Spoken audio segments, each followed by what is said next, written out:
Test के साथ अल्हम्दुलिल्लाह बेहतर चल रहा है सिलसिला।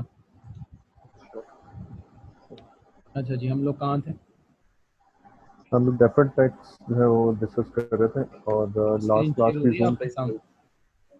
स्क्रीन नहीं हो रही तो आपकी आवाज़ आ रही है। शेयर का एक मैं ऑप्शन स्क्रीन शेयर कर रहा हूँ, बताएं मैं स्क्रीन शेयर हो रही है? जी हाँ, अब कुछ आ रहा है। हाँ, हो गई, स्क्रीन आ गई ये वही जहाँ हमने छोड़ा था। जी। ठीक है। अब मुझे वो सेंड कर सकते हैं लास्ट वाले जो आपने हाँ, कॉल ये किया था? एक्चुअली मुझे टाइम नहीं मिला, मुझे सेंड करना था। तो आपको ये वीडियो लेक्चर की फॉर्म में मिल जाएगा, जो हमारी लास्ट डिस्कशन हुई थी उसी के साथ में। ठीक है, बाकायदा जो हमारी डिस्कशन हुई थी वो भी रिकॉर्ड कर रहा हूँ मैं साथ साथ, तो आपको मिल जाएगा। ठीक है, सही ठीक है। है। थैंक तो यू जी। हमने डिस्कस ये किया था कि टेम्परेरी डिफरेंसेस अगर आते हैं तो या तो वो टैक्सेबल होंगे या फिर वो डिडक्टेबल होंगे। ठीक ठीक है, है। और डेफर्ड टैक्स लायबिलिटी या डेफर्ड टैक्स ठीक है एसेटराइज होगा। इसकी जी। एंट्रीज हमने डिस्कस कर ली थी डेफर्ड टैक्स की, बिगिनिंग और एंडिंग की, तो शायद हमने डिस्कस नहीं की थी। अच्छा चलें दोबारा एक रिपीट कर लेते हैं।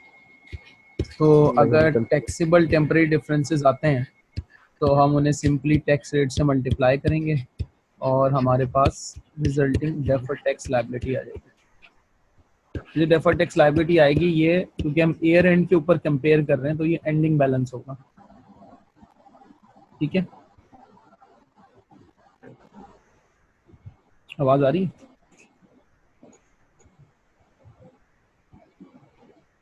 हेलो, हेलो, आवाज़ थोड़ी सी कट रही है अपनी। अब आ रही है सही? अब आवाज आ रही है सही? हेलो, तो मुझे आवाज़ नहीं आ रही। जी अब आ रही है थोड़ी। मैं ये कह रहा हूँ कि टैक्सेबल टेम्परेरी डिफरेंसेस को हम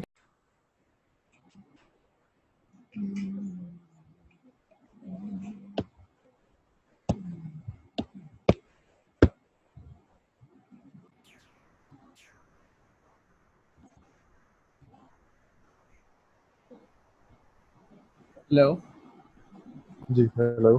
स्क्रीन शेयर हो रही है? नहीं, स्क्रीन नहीं आ रही, अब आवाज़ आ रही है सर। एक सेकंड स्क्रीन शेयर करता हूँ, आप शेयर हो रही है? हाँ, अब शेयर होती है। अच्छा जी, मैं ये कह रहा था कि आपका जस्ट अ मिनट। मैं ये कह रहा था कि टैक्सेबल टेम्परेरी डिफरेंसेस हमारे पास होंगे तो हमें क्या करना है, हमें उसे टैक्स रेट से मल्टीप्लाई करना है तो हमारे पास डेफर्ड टैक्स लायबिलिटी का क्लोजिंग बैलेंस आ जाएगा। लैमिनेट, ठीक है। अब एंट्री पास करने के लिए हमारे पास डेफर्ड टैक्स लायबिलिटी का हमें ओपनिंग बैलेंस चेक करना पड़ेगा कि ओपनिंग लायबिलिटी कितनी थी। फॉर एग्जांपल ठीक है, हमारी ओपनिंग लायबिलिटी थी 10,000, तो हम सही है। एंडिंग लायबिलिटी को ओपनिंग लायबिलिटी से कंपेयर करेंगे। एज ए रिजल्ट लायबिलिटी बढ़ भी सकती है और कम भी हो सकती है। तो इस केस में ठीक लायबिलिटी है, इंक्रीज हो गई बाय 2,000 से। और अगर मैं इसी के एग्जाम्पल के अंदर ठीक एंडिंग है, लायबिलिटी कम कर दूं तो in that case liability is reduce by 2,000। ठीक है, डेफर्ड टैक्स लायबिलिटी या तो रिड्यूस हो रही होगी या डेफर्ड टैक्स लायबिलिटी हमारी इंक्रीज हो रही होगी। ठीक है, फिर हम ठीक, इस इंक्रीज या ठीक, डिक्रीज से एंट्री पास करेंगे। तो डेफर्ड टैक्स लायबिलिटी अगर इंक्रीज होती है तो डेफर्ड टैक्स एक्सपेंस डेबिट होगा, प्रॉफिट एंड लॉस अकाउंट में जाएगा। और deferred tax liability balance sheet में चली जाएगी, टेबल, ठीक है, क्रेडिट हो। ठीक है, लेकिन ये जो 12,000 का अमाउंट है ये प्रॉफिट एंड लॉस अकाउंट में जाएगा और बैलेंस शीट में हमेशा एंडिंग बैलेंस जाएगा। ठीक है, सही है। ये जो एंट्री मैंने पास की है, ये एक सेकंड में इसको मॉडिफाई कर देता हूँ, ये एंट्री डिफरेंस से पास हो। ये एंट्री मैंने 2,000 से पास की, लेकिन जो बैलेंस शीट के अंदर अमाउंट जाएगा ना, वो बैलेंस शीट का अमाउंट ये होगा। ठीक है, और प्रॉफिट एंड लॉस अकाउंट के अंदर कितना अमाउंट जाएगा? 2,000 का एक्सपेंस। हाँ, ठीक है, और अगर रिड्यूस हो रहा होगा तो फिर हम डेफर्ड टैक्स लायबिलिटी को डेबिट करेंगे 2,000 सही, से। ये भी एक जीरो मैंने ज़्यादा लगा दिया था। तो डेफर्ड टैक्स लायबिलिटी 2,000 से डेबिट हो गई और प्रॉफिट एंड लॉस अकाउंट में इसको इनकम रिकॉर्ड करेंगे। ठीक है, so increase in liability is an expense and decrease in liability is an income. Income, ठीक है, ठीक है, ये तो लायबिलिटी का केस हो गया। सही है। अब यही सिनेरियो जो है ना वो हम एसेट के ऊपर अप्लाई कर देते हैं। ठीक है। फॉर एग्जांपल हमने डिडक्टेबल टेम्परेरी डिफरेंस आइडेंटिफाई किया 1 लाख का, फिर हमने टैक्स रेट से मल्टीप्लाई किया उसको, तो डिडक्टेबल टेम्परेरी डिफरेंस जब भी आएगा तो उससे हमारे पास जो रिजल्टिंग आंसर आएगा वो क्या होगा, deferred tax asset. Deferred tax asset, ठीक है। अच्छा, डेफर्ड टैक्स एसेट और लायबिलिटी के बुक करने में थोड़ी सी एक डिफरेंस है। वो डिफरेंस ये है ठीक है। कि डेफर्ड टैक्स लायबिलिटी अगर आती है तो इर्रिस्पेक्टिव ऑफ कि मुझे फ्यूचर में प्रॉफिट होगा या नहीं होगा, मुझे लायबिलिटी बुक करनी है। ठीक है। लेकिन अगर डेफर्ड टैक्स एसेट आता है तो डेफर्ड टैक्स एसेट बुक करने के लिए एक कंडीशन है, subject to availability of future profit. ठीक है। क्योंकि ये इकोनॉमिक बेनिफिट जब मैं टैक्स अथॉरिटी से मांगूंगा फ्यूचर में, तो उसके लिए मेरे पास फ्यूचर प्रॉफिट मौजूद होना चाहिए। ठीक है, सही इसका है। मतलब ये हुआ कि अगर डिडक्टेबल टेम्परेरी डिफरेंस आते हैं तो ज़रूरी नहीं है कि वो डेफर्ड टैक्स एसेट बने, ठीक है। और अगर फ्यूचर में प्रॉफिट की एक्सपेक्टेशन है तो डिडक्टेबल टेम्परेरी डिफरेंसेस को हम एसेट क्लासिफाई कर सकते हैं। अब इसके अंदर हम वही सेम रूल अप्लाई करेंगे ठीक है। कि डेफर्ड टैक्स एसेट का ओपनिंग बैलेंस हमारे पास था से सपोज 10,000 और डेफर्ड टैक्स एसेट का क्लोजिंग बैलेंस हमने अभी फाइंड आउट किया है, वो आ रहा था 20,000। तो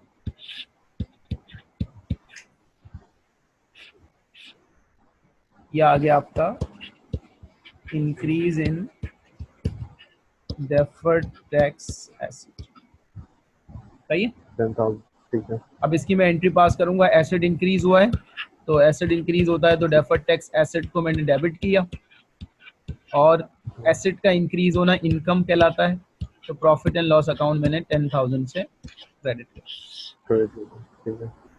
सही है। ठीक है। ये वन साइड हो गया हमारा कि अगर फॉर एग्जांपल ये एसेट का सिनेरियो बनता है, सही है। ठीक है। अब अगर मैं इसको रिवर्स कर दूं, डेफर्ड टैक्स एसेट का बिगिनिंग बैलेंस हमारे पास था 50,000 का, और जब हमने एंडिंग बैलेंस आइडेंटिफाई किया तो एंडिंग बैलेंस कम हो गया, वो 40,000 हो गया। तो एज ए रिजल्ट 10,000 का रिडक्शन हो गया, एसेट रिड्यूस हो गया, 10,000, ठीक है। सही। तो एंट्री पे क्या फर्क पड़ेगा, प्रॉफिट एंड लॉस अकाउंट में ये एक्सपेंस चला जाएगा 10,000 का, और डेफर्ड टैक्स एसेट क्योंकि कम हो रहा है तो एसेट जब भी कम होता है एसेट को क्रेडिट कर देते हैं। तो अब ये एंट्री, ये 4 एंट्रीज आप माइंड में रखें, increase in liability, decrease in liability, increase in asset और डिक्रीज इन एसेट, ठीक है। सही है। ठीक है। अच्छा, टैक्स बेस की जब हम बात कर रहे थे तो हमने डिस्कस किया था कि टैक्स बेस एसेट्स की या लायबिलिटीज की हम किस तरह से आइडेंटिफाई करते हैं, तो ज़रा उसके ऊपर थोड़ी सी डिस्कशन कर लेते हैं कि टैक्स अथॉरिटी टैक्स बेस कैसे आइडेंटिफाई करती है। ठीक है। मसलन फॉर एग्जांपल अब मैं ये कहता हूँ कि मेरे पास एक से सपोज लैंड है जो कि मैंने ख़रीदी थी सपोज 50,000 की। अब अकाउंटिंग में क्या होता है कि हम अक्सर एसेट्स को उसकी मार्केट वैल्यू पे रिकॉर्ड कर लेते हैं, ठीक है। और मार्केट वैल्यू पे रिकॉर्ड करने में अगर वैल्यू इंक्रीज होती है तो गेन भी रिकॉर्ड कर लेते हैं। तो हमने क्या किया, हमने एस लैंड की मार्केट वैल्यू आइडेंटिफाई की, वो 65,000 होगी, तो अकाउंटेंट ने 15,000 का गेन बुक कर लिया, इसको कहते हैं रीवैल्यूएशन सरप्लस। ठीक है। अब टैक्स अथॉरिटी से जब हम ये आइडेंटिफाई करेंगे कि यार ये बताएं कि टैक्स बेस क्या है, तो टैक्स वाले रीवैल्यूएशन को उस वक्त तक अलाउ नहीं करते जब तक वो एक्चुअली हो ना जाए। तो टैक्स वाले कहते हैं कि जी ये जो 50,000 है that is your tax base, क्योंकि उनके नज़दीक एसेट की कॉस्ट 50,000 है। तो ये तो डिफरेंस आ गया, अकाउंटेंट कह रहा है एसेट की वैल्यू 65,000 हो चुकी है और टैक्स अथॉरिटी कह रही है कि एसेट की वैल्यू 50,000 है, डिफरेंस आ गया, और ये डिफरेंस टेम्परेरी डिफरेंस होगा, सही है। इसी तरह फॉर एग्जांपल हमने एक प्रोविजन बनाया, प्रोविजन फॉर वारंटी IS 37, सही। 10,000। अभी एक्चुअल तो नहीं है ना लाइबिलिटी, हाँ तो अकाउंटेंट तो लाइबिलिटी बुक कर रहा है 10,000 की, provision is a liability. Tax वाले कह रहे हैं कि जी भाई ये लाइबिलिटी अभी एग्जिस्ट नहीं करती, तो हमारे नज़दीक लाइबिलिटी क्या है? 0। 0। तो कैरिंग अमाउंट ऑफ लाइबिलिटी कितना है? 10,000। टैक्स बेस कितनी है? हाँ 0। तो ये जो डिफरेंस आएगा ये या तो टैक्सेबल होगा या डिडक्टेबल होगा। सही है। तो जब भी हम ठीक है। टैक्स बेस आइडेंटिफाई करेंगे, तो टैक्स बेस आइडेंटिफाई करने का रूल क्या है? टैक्स बेस आइडेंटिफाई करने के लिए हम ये देखते हैं कि value of asset and liability as पर टैक्स अथॉरिटी कितनी है। ठीक है। ठीक है। सही है। अच्छा जी। सही। अच्छा, अभी जो हम रिवैल्यूएशन वाली चीज़ें डिस्कस कर रहे थे, तो बाज़ दफ़ा क्या होता है कि जो जी। डेफर्ड टैक्स अराइज होता है वो किसी non profit and loss item की वजह से अराइज हो जाता है। यानी कि अच्छा। एक से आइटम की ठीक वजह है। से अराइज होता है डेफर्ड टैक्स जिसका impact profit and loss account में चार्ज ही नहीं होता। तो अब अगर अच्छा। हमें डेफर्ड ठीक है। टैक्स एक्सपेंस बुक करना है तो वो डेफर्ड टैक्स एक्सपेंस भी प्रॉफिट एंड लॉस अकाउंट में चार्ज नहीं हो सकता। ठीक है। Such as revaluation surplus. अभी जो ऊपर एग्जांपल मैंने दी थी रीवैल्यूएशन सरप्लस की, ठीक है। तो रीवैल्यूएशन ठीक है। सरप्लस अकाउंटिंग में रिकॉर्ड होता है after profit and loss account. एक सेक्शन बनता है which is called other comprehensive income, क्योंकि रिवैल्यूएशन सरप्लस की नेचर होती है अनरियलाइज्ड प्रॉफिट, और जितने भी अनरियलाइज्ड प्रॉफिट होते हैं वो चले जाते हैं अदर कॉम्प्रिहेंसिव इनकम सेक्शन के अंदर। हम्म। सही है। ठीक है। अब फॉर एग्जांपल अभी हम लैंड की एग्जांपल सही है। कर रहे थे, तो लैंड की मार्केट वैल्यू हो गई थी 65,000, लेकिन उसकी जो टैक्स बेस है टैक्स अथॉरिटी के नज़दीक वो सिर्फ 50,000 थी। सही है। तो जो 15,000 का डिफरेंस आया, कैरिंग अमाउंट ऑफ एसेट ज़्यादा है, तो ये टेम्पररी डिफरेंस आ गया टैक्सेबल। ठीक इसको है। हमने टैक्स रेट से मल्टीप्लाई किया 30% से, तो हमारे पास रिजल्टिंग डेफर्ड टैक्स लायबिलिटी आ गई 5,000। कितना होगा? 15 या 4.5, 5,000। ठीक है। 4500। 4,500। ये डेफर्ड टैक्स आ गया, एज्यूमिंग ये पहली दफ़ा डेफर्ड टैक्स आया, तो ओपनिंग बैलेंस 0 एज्यूम कर लेते हैं। ठीक है। सही। अब इसकी जब मैं एंट्री पास करने जाऊंगा तो डेफर्ड टैक्स लायबिलिटी तो क्रेडिट होगी 4,500 से, और होना ये चाहिए था कि सही है। एक्सपेंस डेबिट हो, डेफर्ड टैक्स एक्सपेंस डेबिट हो। हम्म। लेकिन मैं अब डेफर्ड टैक्स एक्सपेंस डेबिट नहीं करूंगा, बल्कि उसकी जगह रीवैल्यूएशन सरप्लस डेबिट करूंगा। अच्छा, अच्छा, अच्छा, अच्छा, सही है। Y revaluation surplus? बिकॉज क्योंकि वो टैक्स वो नहीं मेरा या ऐसे नहीं है। No effect on profit and loss account, ठीक है। क्योंकि रीवैल्यूएशन की वजह से डेफर्ड टैक्स आया है और रीवैल्यूएशन ने प्रॉफिट एंड लॉस अकाउंट को अफेक्ट नहीं किया, तो अब डेफर्ड टैक्स का अफेक्ट भी वहीं जाएगा जहां रीवैल्यूएशन सरप्लस गया। यानी कि सही है। ठीक जिस है। चीज की वजह से डेफर्ड टैक्स अराइज होगा डेफर्ड टैक्स उसी को फॉलो करेगा। सही है। ठीक है। सही है। फॉर एग्जाम्पल ठीक है। डेफर्ड टैक्स अगर किसी बैलेंस शीट के आइटम की वजह से आता है तो फिर डेफर्ड टैक्स का अफेक्ट भी बैलेंस शीट में ही जाएगा। अच्छा। सही ठीक है? है। सही है। अच्छा जी, उसके बाद हमारे पास चलें एक एग्जाम्पल सॉल्व कर लेते हैं। हम्म। 1 जनवरी 17 को हमने एक एसेट परचेज किया, उसकी कॉस्ट थी 600 का। अच्छा जी, उसकी स्क्रैप वैल्यू है 40,000 और उसका डेप्रिसिएशन का मेथड है स्ट्रेट स्ट्रेट लाइन। लाइन, और उसकी लाइफ है 5 साल। ठीक है। अच्छा, टैक्स वाले जो डेप्रिसिएशन हमें अलाउ कर रहे हैं, टैक्स डेप्रिसिएशन वो है 25% रिड्यूसिंग बैलेंस। सही है, टैक्स रेट है 30%। ठीक है, calculate deferred tax asset or liability hmm, as at 31st December 2018 ठीक है, and also pass the journal entry।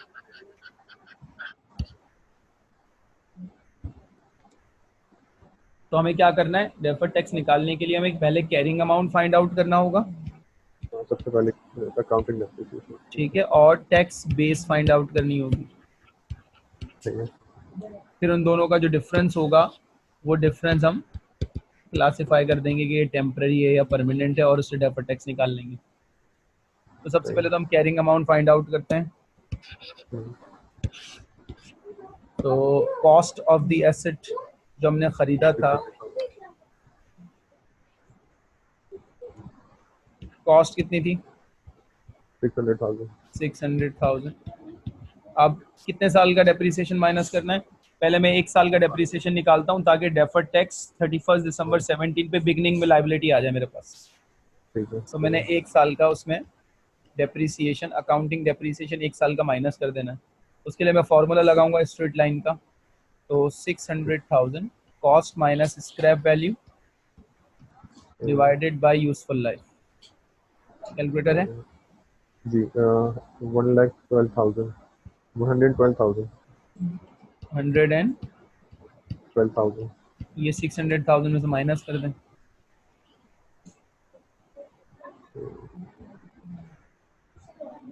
488,000, कितना? 488,000। 488,000, ये आ गई कैरिंग अमाउंट, ठीक है। अच्छा, टैक्स बेस निकालेंगे, तो टैक्स बेस निकालने के लिए हमारे पास कॉस्ट कितनी है? 600,000। और अब टैक्स डेप्रिसिएशन 25% निकालो 600,000 का। 1,50,000। 1,50,000। तो रिजल्टिंग जो बुक वैल्यू आ गई एज पर टैक्स अथॉरिटी वो 4,50,000 है। अब 488 और 450 का डिफरेंस निकाला इन दोनों का, जी तो ये आ गया 30 38,000। पूरा या 38,800। 488,000 माइनस 450,000, यही होगा 38,000। 38,000। 30 ये टैक्सेबल है या डिडक्टेबल है? ये क्योंकि हमारे पास उसका अकाउंटिंग डेप्रिसिएशन ज़्यादा है तो टैक्स कम है, हाँ तो ये डिडक्टेबल होगा। नहीं, कैरिंग अमाउंट ज़्यादा है, टैक्स बेस कम है, तो उसका हमने रूल पढ़ा था, ये टैक्सेबल होगा। कैरिंग अमाउंट ज़्यादा होती है एसेट की और टैक्स बेस कम होती है तो टैक्सेबल होता है।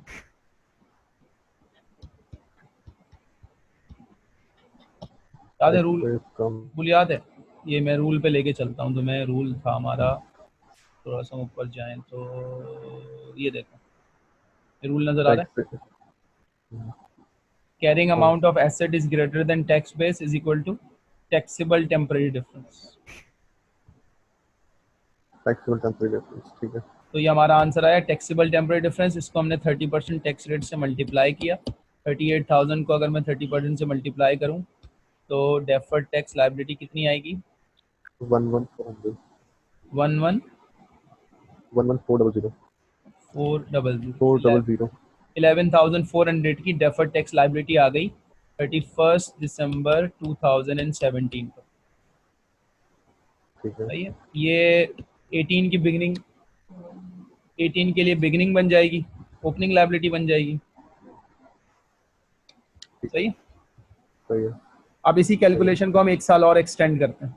तो कैरिंग अमाउंट में मेरे पास ब्रॉड फॉरवर्ड बैलेंस आ गया था 488,000 और यहाँ पर मेरे 000, पास ब्रॉड फॉरवर्ड बैलेंस आ गया था 4,50,000।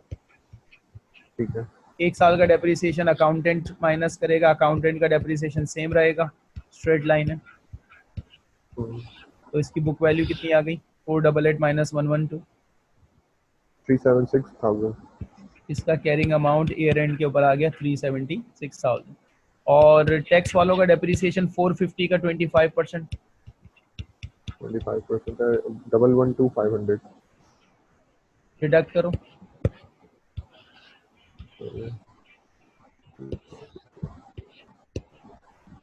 263,500। 263,500, डिफरेंस निकालें।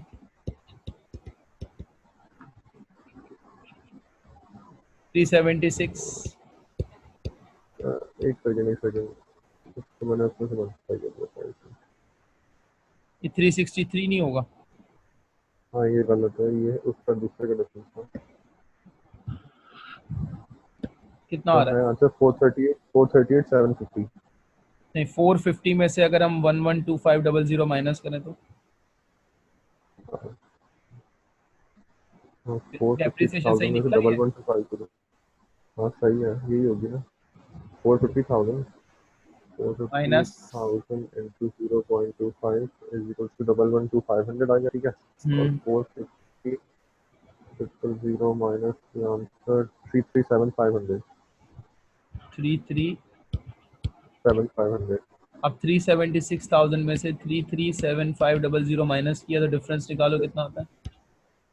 38,500। 38,500। ये क्लोजिंग डेफर्ड टैक्स लायबिलिटी आ गई। नहीं, अभी ये टेम्परेरी डिफरेंस आया, इसको 30% से मल्टीप्लाई किया, अब डेफर्ड टैक्स लायबिलिटी आएगी। 115,150। डेफर्ड ठीक टैक्स है, लायबिलिटी, ये आंसर जरा रीचेक करो, यही आ रहा है। हाँ ये याद है 38,500 into 30%। सही है। तो डेफर्ड टैक्स लायबिलिटी जो हमारे पास लास्ट ईयर की थी वो ब्रॉड फॉरवर्ड बन गई, वो थी 11,400। और इस साल की डेफर्ड टैक्स 11,000। लायबिलिटी हमारे पास जो कैरिड फॉरवर्ड आई वो आई 11,550।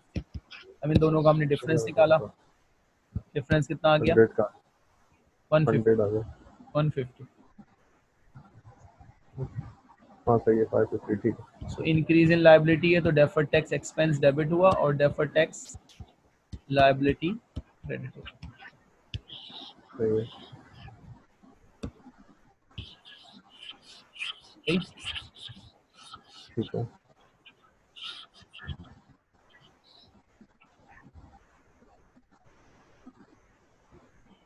किट है तुम्हारे पास राइट नाउ? जी। कौन सी है? मेरे पास वो है, हार्ड कॉपी में है। कौन कैपलिन। सी? कैप्लन की? अब बुक की बात करें ना, किट की? किट की बात करें। नहीं, किट वो है, बीबी है मेरे पास। बीपीपी है, एक सेकंड में बीपीपी इस पे खोल लेता हूँ ताकि फिर हम क्वेश्चंस कर।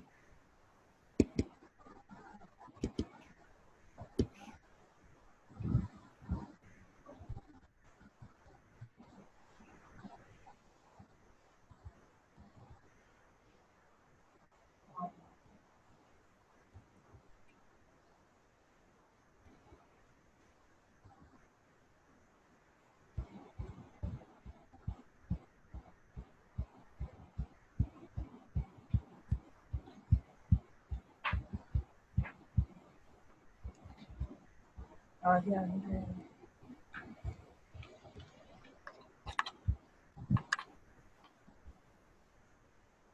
मैं जो ना वो किट की स्क्रीन शेयरिंग कर रहा हूँ, बताएं नजर आ रही है नहीं आ रही? अभी तो नहीं आ रही। जस्ट अ मिनट, क्योंकि मैंने की नहीं है, करता हूँ तो फिर बताना।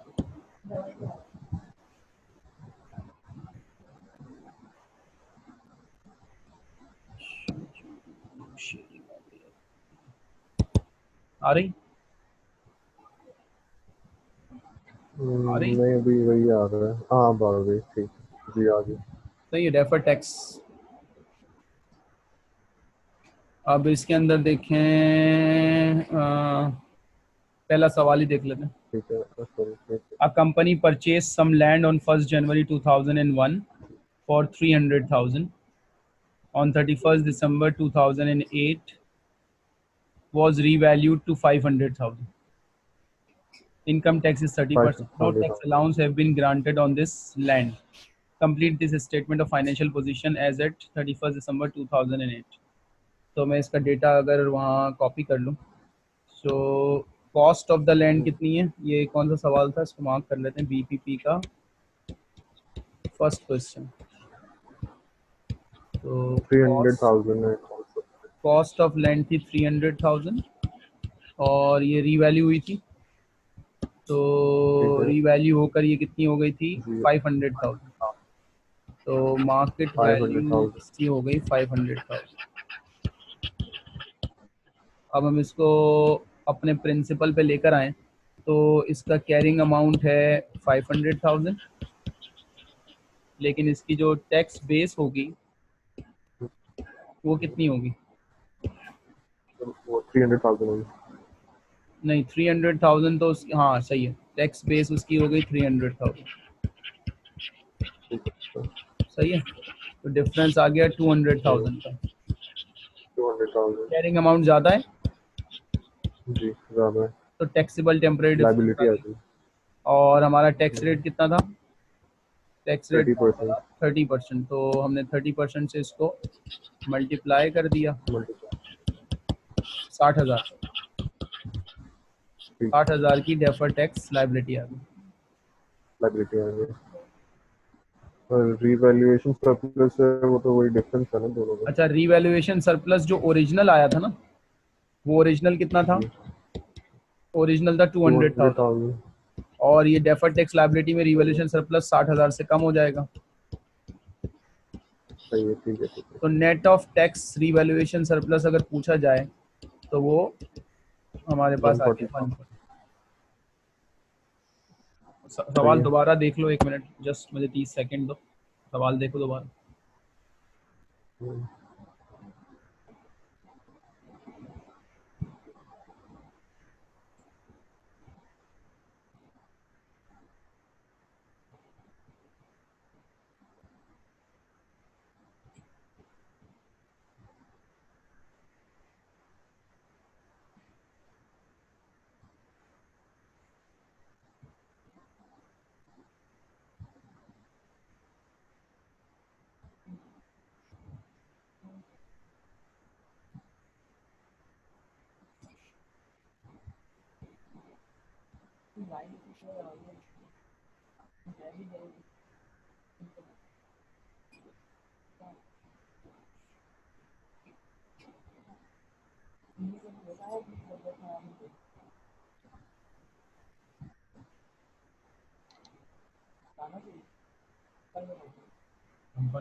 इन्फेक्शन चल रहा है।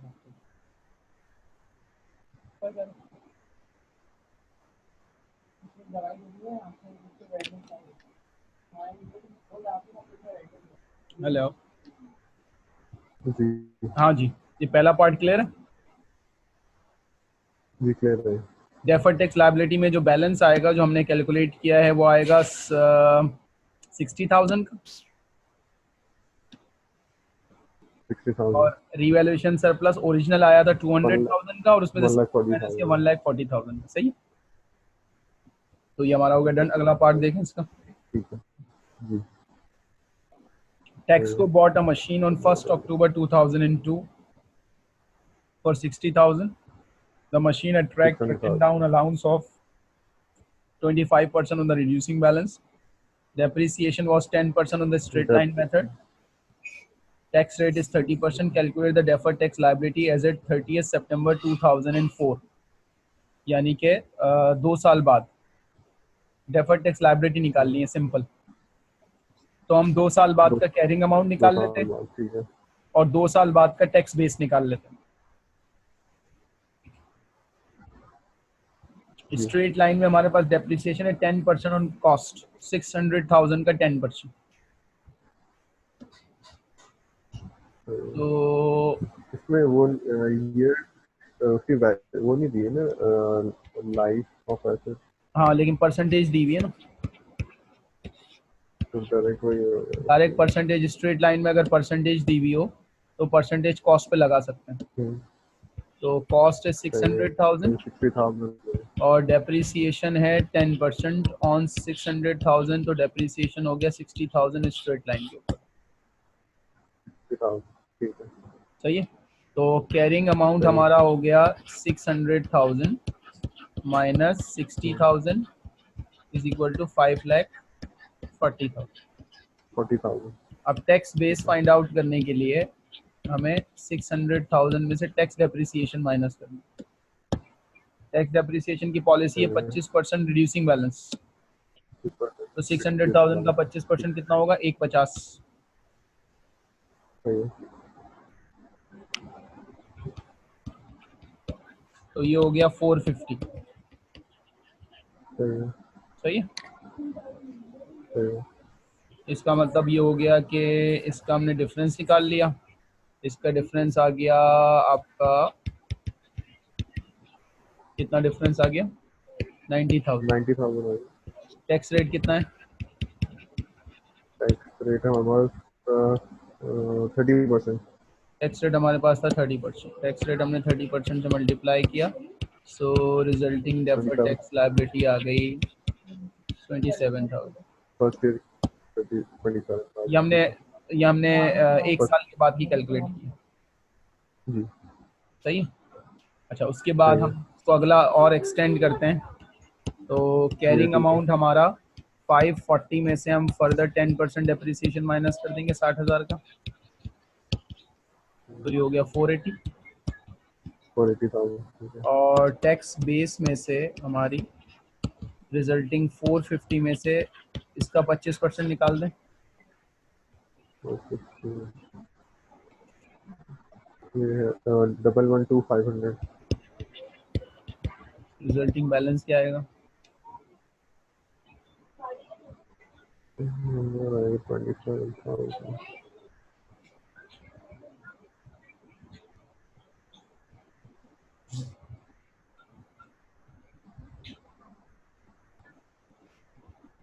450 माइनस 112500।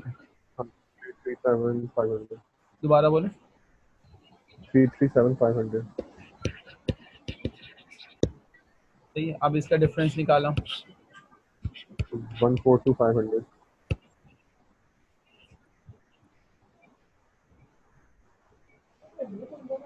टैक्स रेट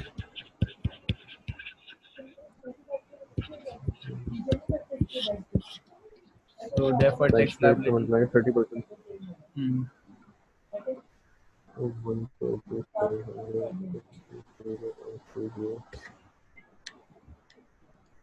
42,750 750 सही है। उसने डेफर्ड टैक्स लायबिलिटी पूछी थी ना, डिफरेंस पूछा था।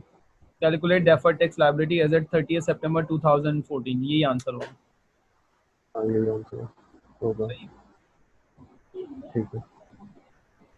अच्छा अब दोबारा एक थोड़ा सा टॉपिक पे आए हैं, इसके अंदर एक और वेरिएशन है, वेरिएशन हमारे पास है, वो है टैक्स लॉसेस का ट्रीटमेंट। ठीक है और मेरे पास अभी वो किट का ही स्क्रीन आ रही है। एक सेकंड,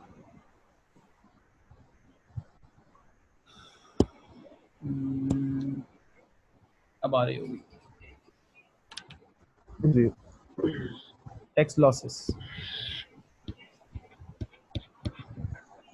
ऑर्गेनाइजेशन का जब किसी साल प्रॉफिट होने की जगह टैक्स लॉसेस आ जाएं, तो ऑर्गेनाइजेशन के पास ये होता है कि ऑर्गेनाइजेशन उस टैक्स लॉसेस का रिलीफ मांगती है टैक्स अथॉरिटी से। रिलीफ हासिल करने के ठीक है। दो तरीके होते हैं, या तो पिछले साल जो हमने टैक्स पे कर दिया था उससे रिलीफ मांगा जाए।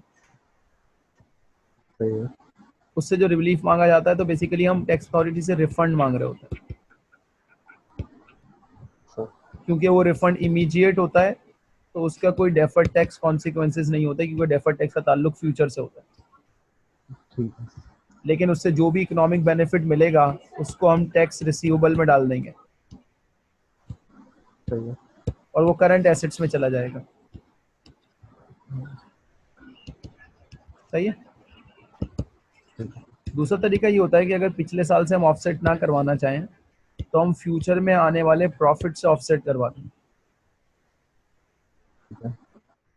मसलन फॉर एग्जांपल 2018 में हमारे पास लॉस था 1 लाख का, अब 2019 में हमारे पास प्रॉफिट एक्सपेक्टेड है 1,50,000 का। सही है। तो 2019 में जब प्रॉफिट 1,50 का आएगा तो मैं 1,50 पे टैक्स नहीं दूंगा, बल्कि पहले वो लॉस ऑफसेट करवाऊंगा 1 लाख का और 50,000 पे टैक्स पे करूंगा। ठीक है। एज ए रिजल्ट मुझे जो टैक्स सेविंग होगी वो कितनी होगी, 1 लाख का मल्टीप्लाई बाय टैक्स रेट 30,000 की, ये भी डेफर्ड ठीक है। टैक्स एसेट क्रिएट होगा। सही है। तो कब तक लॉसेस ऑफसेट हो सकते हैं? वैसे तो टैक्स अथॉरिटी के रूल्स पे डिपेंड करता है, लेकिन कैरी फॉरवर्ड में अनलिमिटेड ईयर्स होते हैं सही है। ठीक और है। यूके के अंदर कैरी बैक के अंदर सिर्फ 12 महीने होते हैं। 12 महीने। ठीक है। अब ये यूके स्पेसिफिक है, दुनिया में बहुत सारी जगह ऐसी होती हैं जहाँ कैरी बैक होता ही नहीं है। तो ठीक है। ठीक है। सही है। लेकिन ये जो डेफर्ड टैक्स एसेट क्रिएट हुआ है ना, तो अगर हम इसको थोड़ा सा कंक्लूड करें तो मैं ये कह सकता हूँ कि डेफर्ड टैक्स अराइज होने के 2 रीजन हो गए। ठीक है। एक हो गए डिडक्टेबल टेम्पररी डिफरेंस और दूसरा हो गया लॉसेस कैरी फॉरवर्ड। दो तरह से डेफर्ड टैक्स आ सकता है सही है। और इन दोनों में एक लिमिटेशन है, subject to future availability of profit. ठीक है। इसका मतलब है फ्यूचर अवेलेबिलिटी ऑफ प्रॉफिट अगर डाउटफुल हुई तो हम डेफर्ड टैक्स एसेट चाहते हुए भी बुक नहीं कर सकते। अच्छा। सही है। सही है। और डेफर्ड टैक्स लायबिलिटी आने के ना सिर्फ एक ही रीजन है और वो है टैक्सेबल टेम्पररी डिफरेंस। सही है। सही है। ठीक है। अब किट पर दोबारा आए 6.3 के ऊपर। 6.3 In accounting for deferred tax, will the following items can give rise to temporary differences? Select yes or no. Difference between accounting depreciation and tax allowance for capital expenditure. इसे temporary difference आएगा. Yes. Expense charged in the statement of profit and loss account, but disallowed for tax. Tax authority ने मना कर दिया. इसका मतलब है इससे permanent difference create होगा. ठीक है। Revaluation of non-current asset, ये भी tax authority later on allow करती है, इससे टेम्पररी डिफरेंस आएगा. अनरिलीव टैक्स लॉसेस, इससे भी आ सकता है. ठीक है। सही है. तो आंसर क्या हो गया, A C and D. A B and D correct है। ठीक है। सेकंड आंसर गलत है, A C and D. C D A C and D. ठीक है। Which three of the following are example of assets or liabilities whose carrying amount is always equal to their tax base? सही वो है। क्या पूछ रहा है कि कैरिंग अमाउंट टैक्स बेस के बराबर हो जाए. और इसका आसान सा तरीका ये है कि जब हमारी और टैक्स अथॉरिटी की अप्रोच सेम हो जाएंगी, यानी कि जो हम कहेंगे वही टैक्स अथॉरिटी कहेगी, तो इसका मतलब सेम हो जाएंगी. सही है। ठीक है। और अगर हमारे और उसके दरमियान डिफरेंस होगा तो टैक्स बेस और कैरिंग अमाउंट में डिफरेंस आएगा. तीन आंसर हमें चूज करना है. Accrued expense that will never be deductible for tax purpose, यानी कि हम अक्रूड एक्सपेंस को लायबिलिटी रिकॉर्ड कर रहे हैं और टैक्स पर्पस के लिए वो डिडक्टेबल नहीं है, डिफरेंस आएगा. ठीक है. Accrued income that will be taxed on a receipt basis, tax accountant आज उसको एक्सपेंस बुक कर रहा है, टैक्स वाले कहते हैं जब इनकर्ड होगा तब एक्सपेंस बुक करेंगे, इसमें भी डिफरेंस आएगा. Accrued expense that have already been deducted in determining the current tax liability for current or earlier period. नहीं, ये तो ऑलरेडी डिराइव हो चुका है.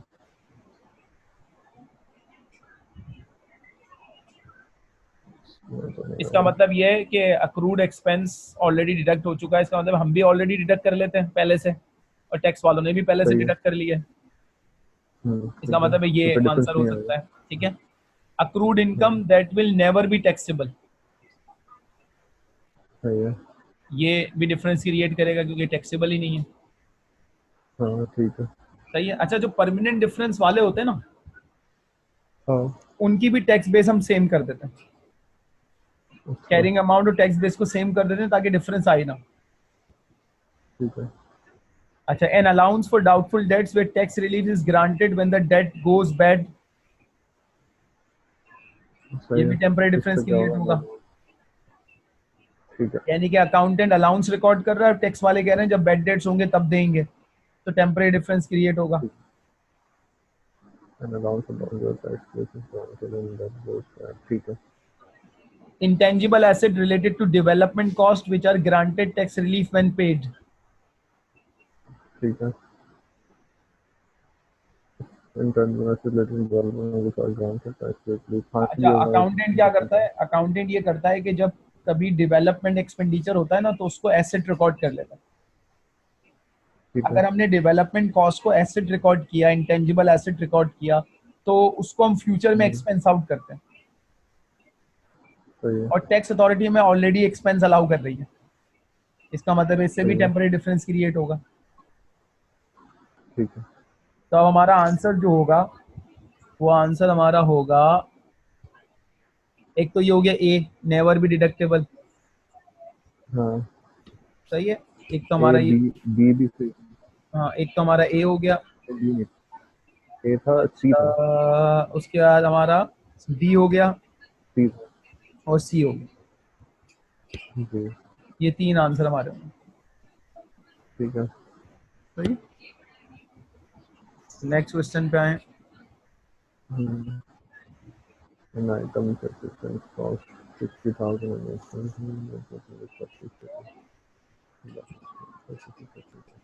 सवाल की रिक्वायरमेंट जो उसने पूछी है, उसने पूछी है जर्नल एंट्री, सही है। और डेट है 31 मार्च 2008, और सही है। एक्विजिशन हुआ 2 है साल, 1 अप्रैल 2006 को, ठीक है। सही है। सही है। एक से।